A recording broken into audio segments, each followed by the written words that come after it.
এই মেয়েটির এটিএম কার্ডে পুরো 1000 কোটি টাকা থাকা সত্ত্বেও সে সেটা কখনো খরচ করত না, বরং সে একটি পুরনো ভাঙা ট্রাইসাইকেলে চড়ে কলেজে যেত।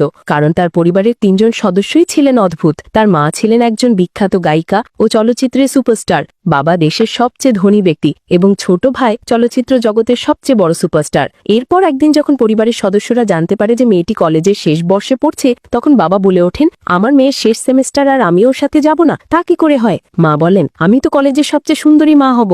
আর ভাই বলে, আমার দিদিকে কলেজে ছাড়ার জন্য সবচেয়ে বিলাসবহুল গাড়ির লাইন লাগিয়ে দিব। কিন্তু মেয়েটি খুব সাধারণ ও সাদাসিধে জীবনযাপন করতে চাইত, তাই সে তার পরিবারকে মানা করে দেয় এবং বলে, যদি তোমরা আমার আসল পরিচয় কাউকে বলে দাও, আমি আর কখনো বাড়ি ফিরে আসবো না। এই কথা শুনে 3 জনই চুপ হয়ে যায়, যেন বেলুন থেকে হাওয়া বেরিয়ে গেছে। এরপর মেয়েটি তার সেই পুরনো ট্রাইসাইকেলে চড়ে কলেজে পৌঁছায়, আর সেখানে 2 জন ছাত্রী তাকে দেখে তার পোশাক ও ভাঙা সাইকেল নিয়ে হাসাহাসি করতে থাকে এবং তাকে গ্রাম্য খ্যাত বলে অপমান করে। কিন্তু মেয়েটি তাদের কথায় কান্না দিয়ে এগিয়ে যায়। ঠিক তখনই একটি বিলাসবহুল গাড়ি থেকে এক ধনী ছাত্রী নেমে আসে, যাকে দেখে অন্য ছাত্রছাত্রীরা তার প্রশংসা করতে শুরু করে। একজন বলে ওঠে, তোমার চাল চলনই আলাদা। ধনী মেয়েটি উত্তরে বলে, আরে না, কলেজে আমার চেয়ে অনেক সুন্দরী মেয়ে আছে। এই কথা শেষ হতে না হতেই আরও একটি বিলাসবহুল গাড়ি এসে সেখানে থামে। সম্পূর্ণ ভিডিও দেখতে ইউটিউব চ্যানেলে ভিজিট করুন। চ্যানেলের লিংক কমেন্ট বক্সে।